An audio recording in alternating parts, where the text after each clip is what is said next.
우리 요한복음 2장 1절에서 11절까지 말씀 찾으셨으면 교독하겠습니다. 사흘 되던 날에 갈릴리 가나에 혼인이 있어 예수의 어머니도 거기 계시고 포도주가 모자란지라 예수의 어머니가 예수에게 이르되 저희에게 포도주가 없다 하니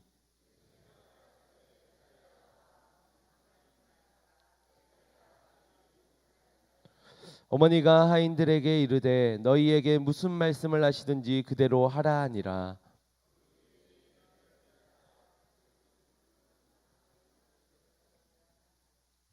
예수께서 저희에게 이르시되 항아리에 물을 채우라 하신즉 아구까지 채우니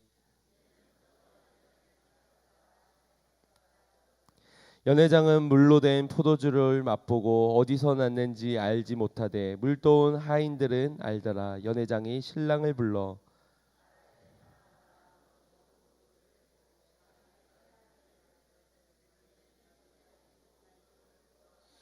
함께 보겠습니다. 예수께서 이 처음 표적을 갈릴리 가나에서 행하여 그 영광을 나타내심에 제자들이 그를 믿으니라. 아멘. 할렐루야. 오늘도 하나님의 크신 은혜가 가득하기를 간절히 소망합니다. 하나님의 기적이 또한 여러분의 인생에 가득하기를 소망합니다. 여러분은 기적을 믿으시는지요? 그리고 그 기적을 소망하십니까? 네, 기적이란 상식으로는 생각할 수 없는 기이한 일, 그리고 신만이 할 수 있는, 신에 의하여서 행해지는 일이라고 정의를 내리고 있습니다. 그래서 예수님의 공생의 기간을 일컬어 기적의 기간이다라고 말하기도 합니다. 예수님 당시 시대뿐만 아니라 오늘날에도 기적은 여전히 일어나고 있습니다. 질병이 고침받는 사건이라든지 문제가 아무도 해결할 수 없는 일들이 설명할 수 없는 것들로 해결되는 것들, 말로 설명할 수 없는 기이한 일들이 오늘날에도 우리 주변에서 일어나고 있다는 사실입니다. 그때에 누군가는 그것을 기적으로 말할 수 있겠고, 누군가는 하나님의 은혜로 말할 수 있겠고, 어떤 이는 은혜라고 말할 수도 있을 것입니다. 저희 아내도 지난 작년에 병원에 입원하면서 그때 뭐 어떤 이유 때문에 입원을 하였는데 갑자기 발목이 삐지도 않았는데 어디에 부딪히지도 않았는데 발목이 너무 아픈 거예요. 그래서 엑스레이까지 찍고 검사를 받았는데 도대체 뭐 때문에 그런지 알 수가 없어서 이제 수술을 할지 말지 그것을 이제 결과를 기다리고 있는 가운데 다음 날 됐는데 발이 멀쩡하게 나은 거예요. 그래서 이제 의사 선생님이 도대체 하루 사이에 무슨 일이 일어났냐고 그랬더니 저희 아내가 이제 의사 선생님에게 혹시 하나님 믿으십니까?라고 그렇게 이야기를 꺼냈다고 합니다. 그랬더니 그 의사 선생님이 아유 당연히 많이 믿지요라고 그렇게 답변을 하면서 지금도 이 개인적인 연락을 하면서 그렇게 소통을 한다고 합니다. 어떤 이에게는 그냥 잠깐 꿈 같은 일이 아픔이 벌어졌다고 말할 수도 있겠고 또 누군가는 우연히 어쩌다 보니 용한 의사 만나서 고쳐졌을다 말할 수 있겠지만 우리 믿음의 사람들의 고백 속에서는 이것은 하나님이 하신 일입니다라는 그 고백을 해야 되고 하게 될 줄 믿습니다. 기적에 대면하는 사람들이 믿음 없는 자의 모습은 그저 운이 좋았다, 땡 잡았다 라는 말로 맞춰버리겠지만 우리 믿음의 사람의 고백은 달라야 한다는 것입니다. 하나님의 계획 안에서 우연은 없고 실수는 없으며 어쩌다가는 없는 것이라는 겁니다. 하나님의 뜻 안에서 필연적이라는 이 고백, 이것은 하나님을 인정하는 자의 고백인 것입니다. 때론 우리의 언어 속에서 하나님을 인정하지 않고 그저 여러 가지 확률적인 확률 속에서 이루어진 일이다, 혹은 우연히 되어졌다, 혹은 나의 노력의 결과이다 라고 고백하는 경우들을 종종 보게 됩니다. 아니 굳이 그렇게 말을 하지 않다 하더라도 감사가 없는 자, 하나님이 베푸신 일들에 대한 감사가 없는 자의 삶은 아마 동일한 모습일 것입니다.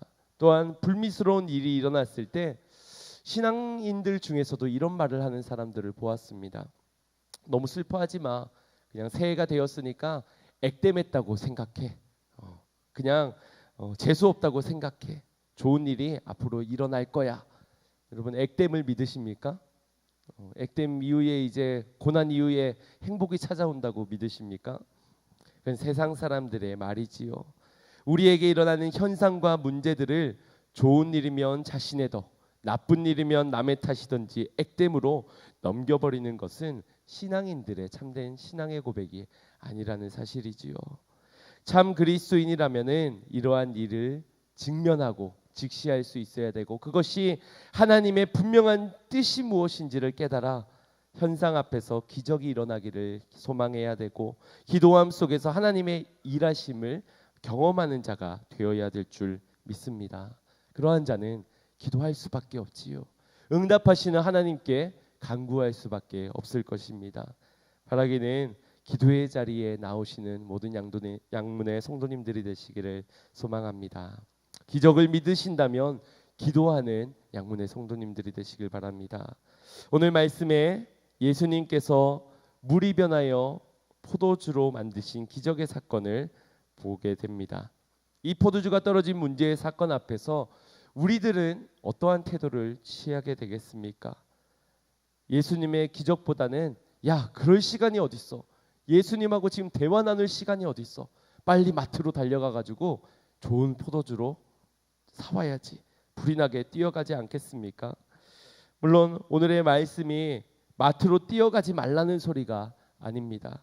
지금 시대처럼 냉장고에 음료를 채워놓을 수 있고, 또 음료가 떨어지면 바로 편의점 앞에 가서 살 수 있는 그런 환경이 아니었습니다. 잔치에서 가장 중요한 것이 떨어졌고 그것을 구할 길이 없어 발을 동동 구를 수밖에 없는 그런 절박한 상황, 중대한 사안 속에 그 중대한 문제를 가지고 누구를 찾았느냐, 이것이 우리가 바라봐야 되는 포인트인 것입니다. 믿지 않는 사람들이 이 말씀을 들으면 이런 기적적인 일을 믿지 않습니다. 반대로 술을 즐겨 마시는 사람들은 이 말씀을 또 특히나 좋아하더라고요. 아니, 예수님께서 포도주를 만들어 주셨어? 예수님이 물을 변하여 포도주를 만들어 주신 거는 포도주를 마시라고 하는 거야. 이런 믿음으로, 이런 확고한 믿음으로 예수님이 포도주를 만드셨어, 우리는 와인 한 잔 정도는 괜찮다고 생각하십니까?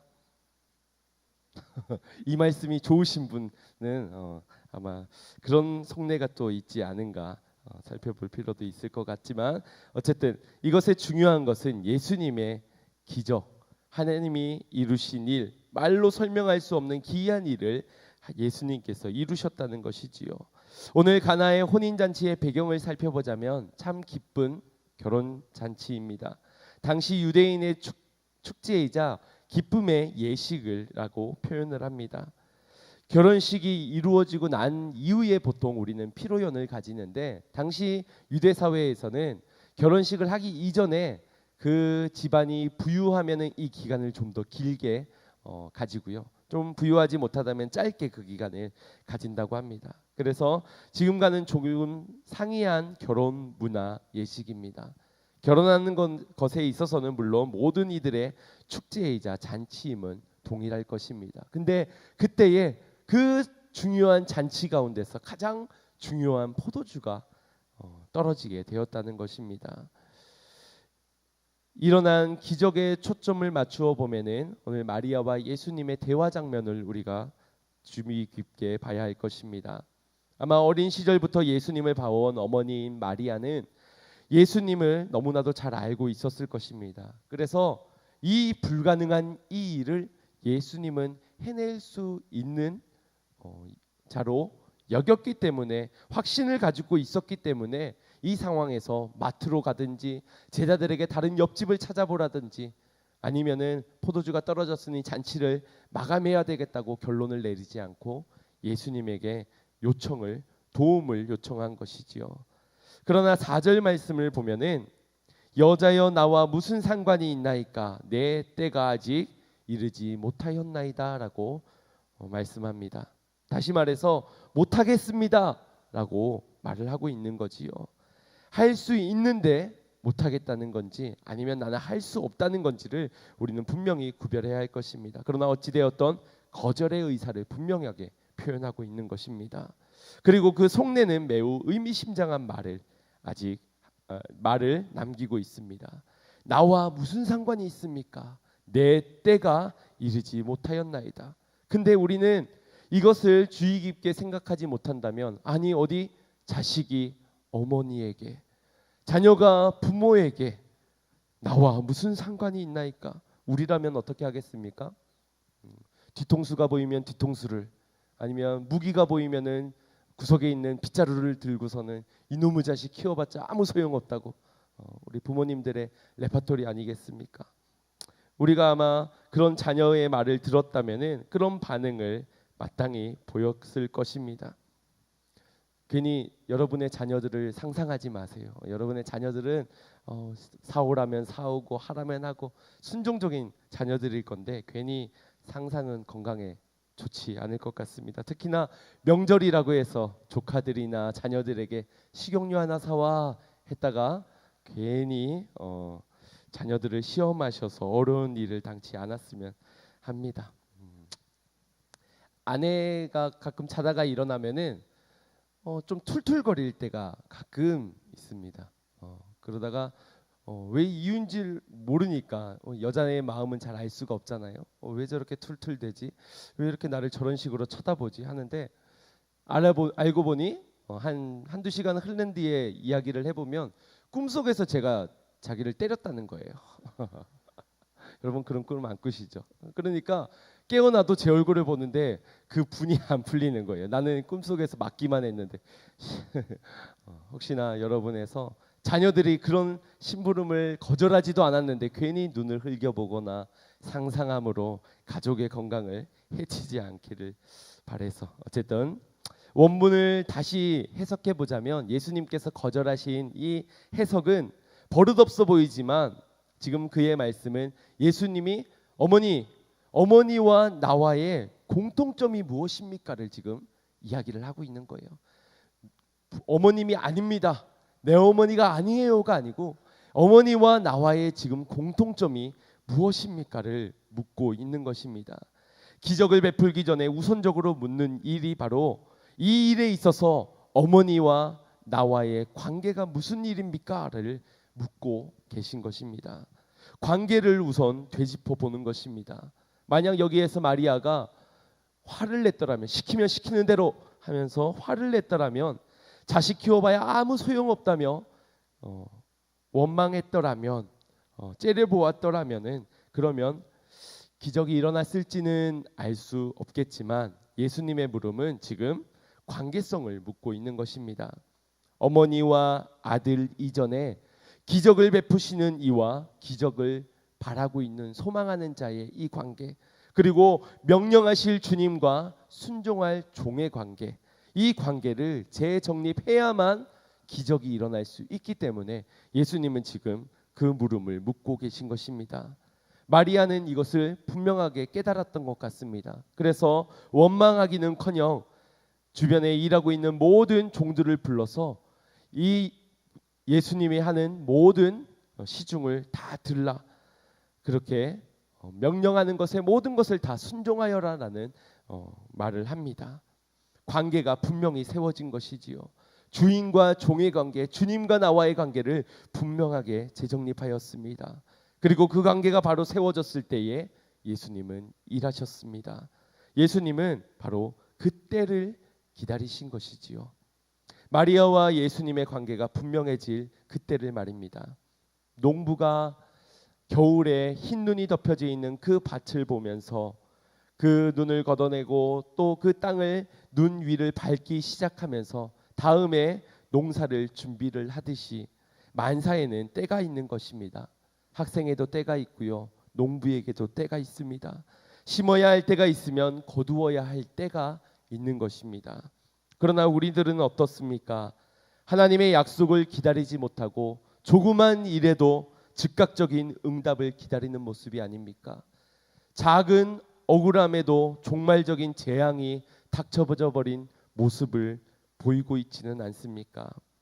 씨를 뿌린 농부가 추수의 때를 기다리면서 자고 깨고 하는 중에서도 하나님은 그 알곡을 살찌우고 계시다는 것을 우리는 잊어서는 안 됩니다. 우리의 생각으로는, 우리의 연약한 것으로는 하나님의 나라를 이룰 수가 없습니다.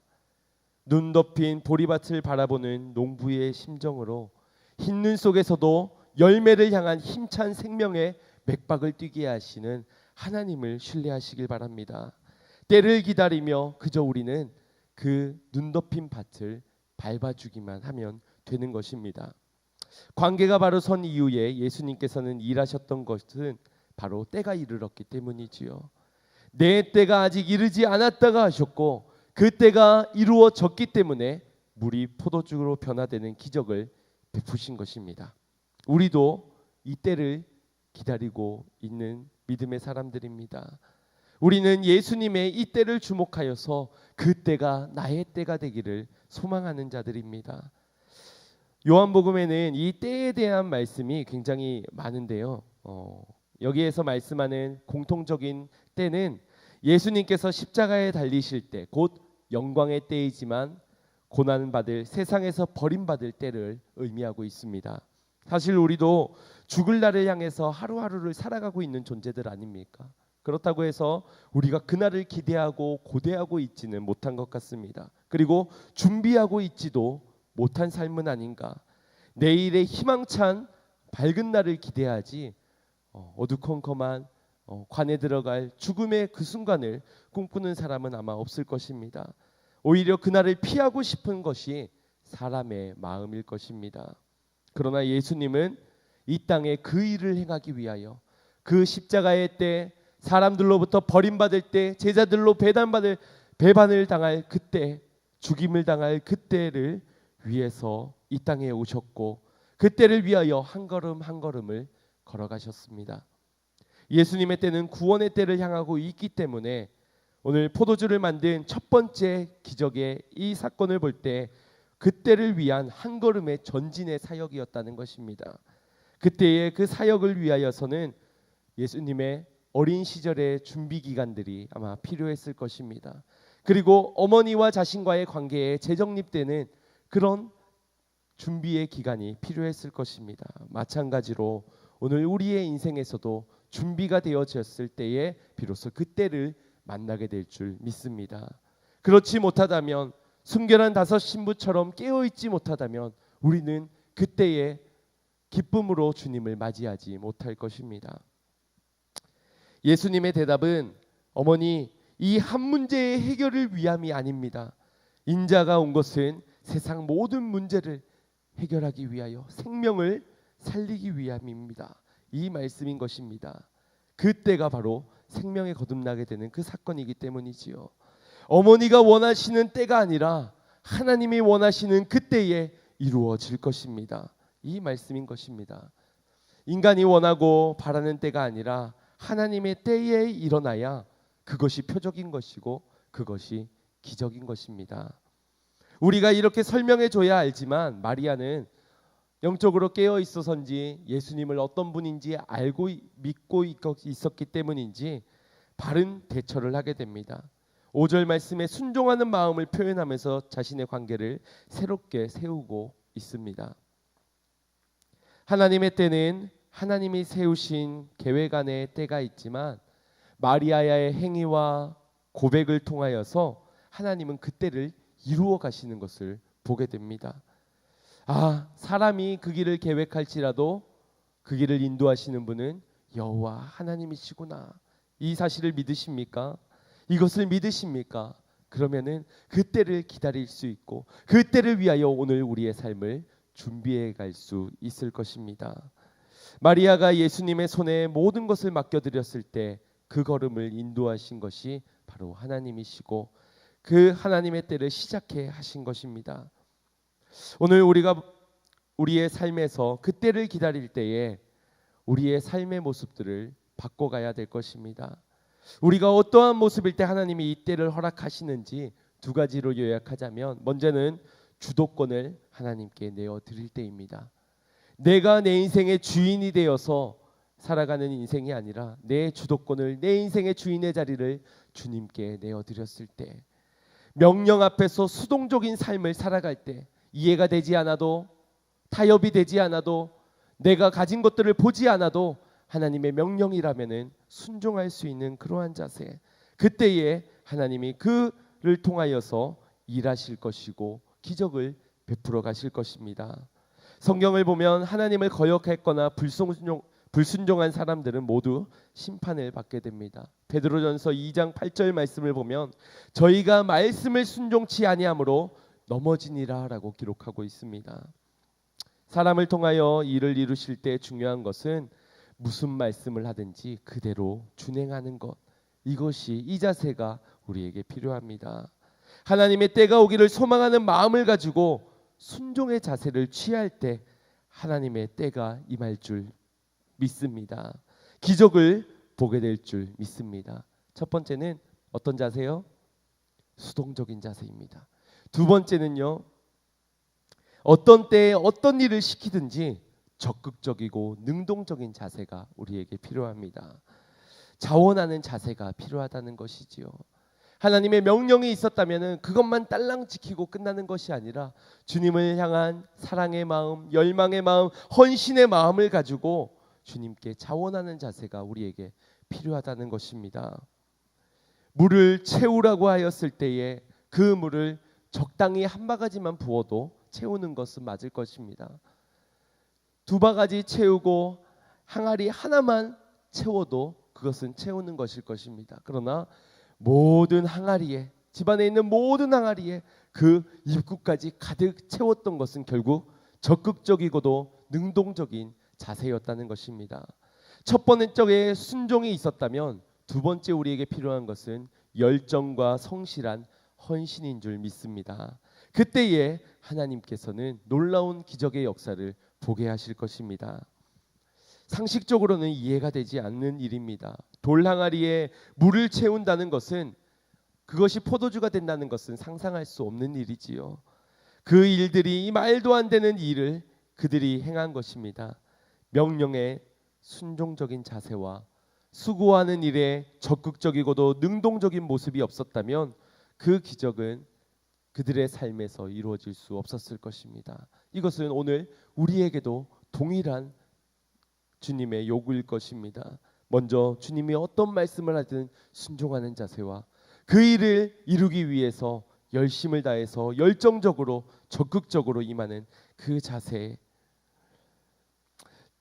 적당히 채우는 척, 순종하는 척, 듣는 척, 헌신하는 척을 해서는 안 될 것입니다. 하나님의 때에 정작 자기 생각이 가득 차 있어서 내 계획이 가장 앞서 있어서 하나님의 말씀을 들을 자리에 내가 있지 못하다면, 내 뜻이 앞세워져서 지금 주님의 명령이 떨어지는 그 자리에 내가 수동적으로 일할 수 있는 그 자리에, 적극적으로 능동적으로 헌신할 수 있는 그 자리를 다른 사람에게 빼앗길 수도 있는 것입니다.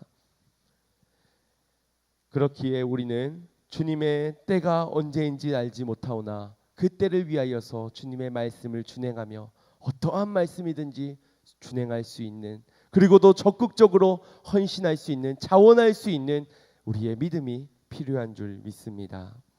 말씀을 마치겠습니다.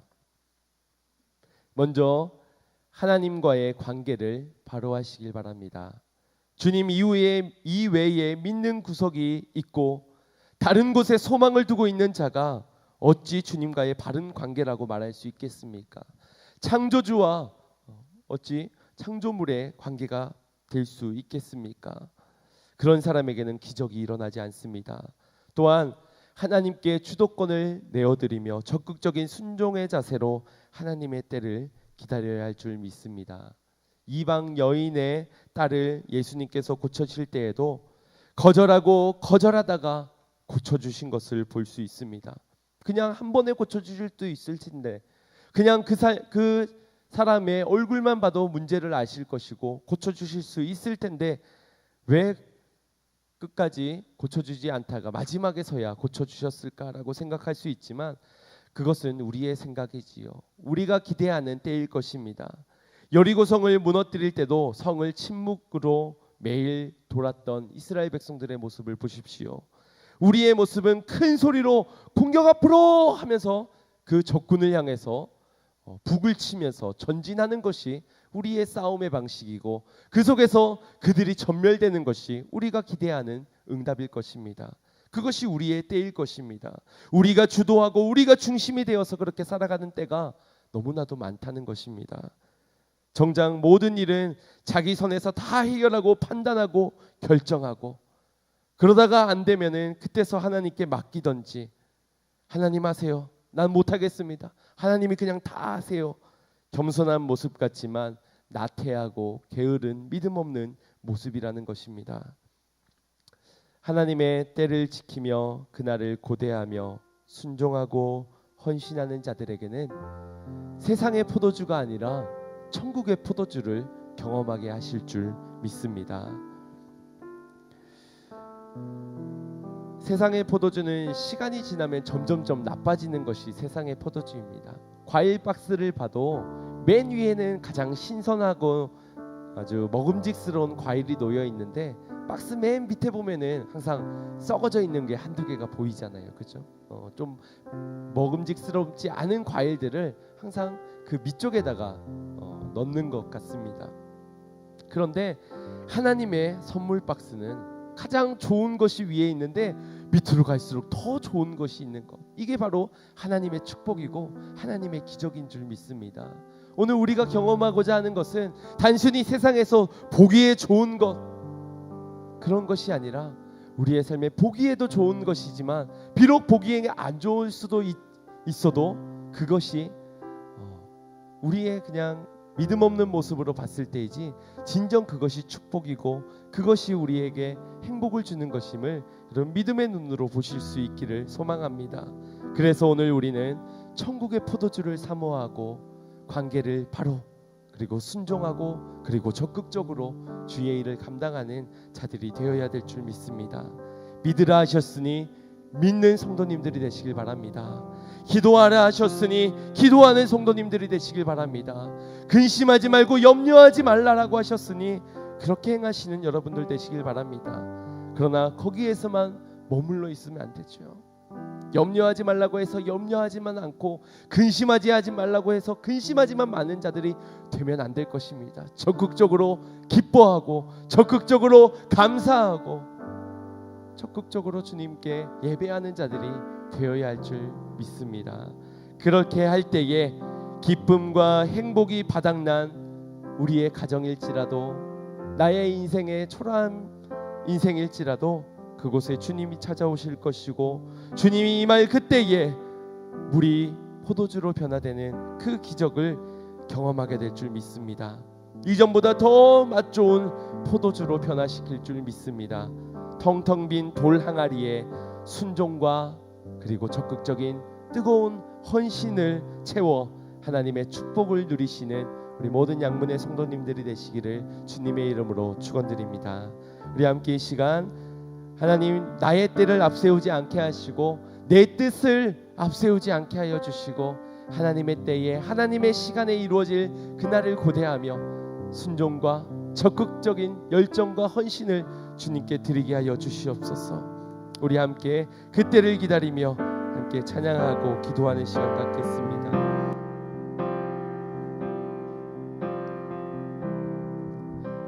주님의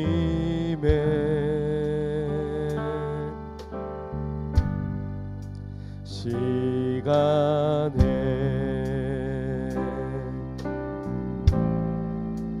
그의 뜻 이루어지리 기다려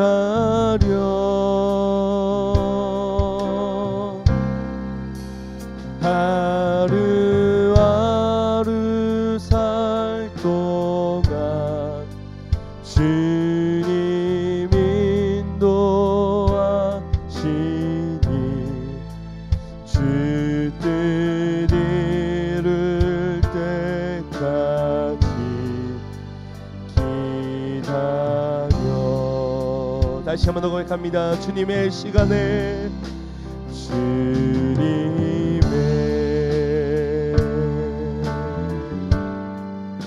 시간에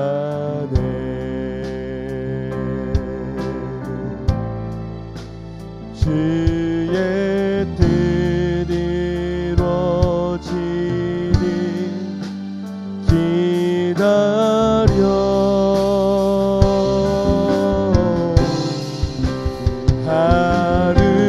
하루하루 살 동안 주님 인도하시니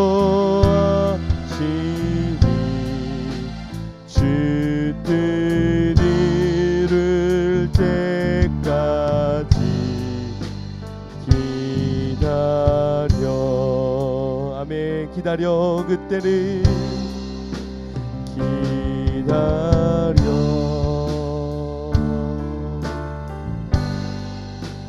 그때를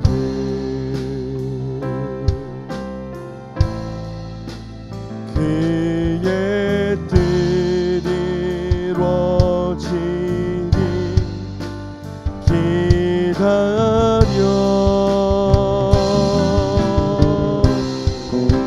주의 뜻이 이루어질 때 우리들의 모든 것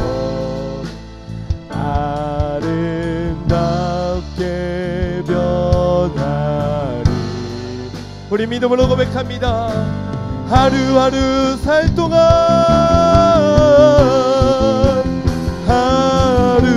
하루하루 살 동안 주님 인도하시니 주 뜻 이룰 때까지 기다려. 주의 뜻 이루어질 때 주의 뜻 이루어질 때 우리들의 모든 것 아름답게 변하니 기다려. 이 시간 우리 함께 합심하여 기도할 때 말씀을 붙잡고 하나님의 때를 믿음으로 기다리는 자들 되게 하여 주시고 그 때가 오기까지 순종과 열심과 헌신으로서 주님의 말씀에 순행하는 자세로서 나아갈 수 있는 자들 되게 하여 주시옵소서. 하나님의 때가 속히 내 삶에 이루어지기를 소망하는 심령으로 주여 한번 부르짖고 기도하며 나아갑니다. 주여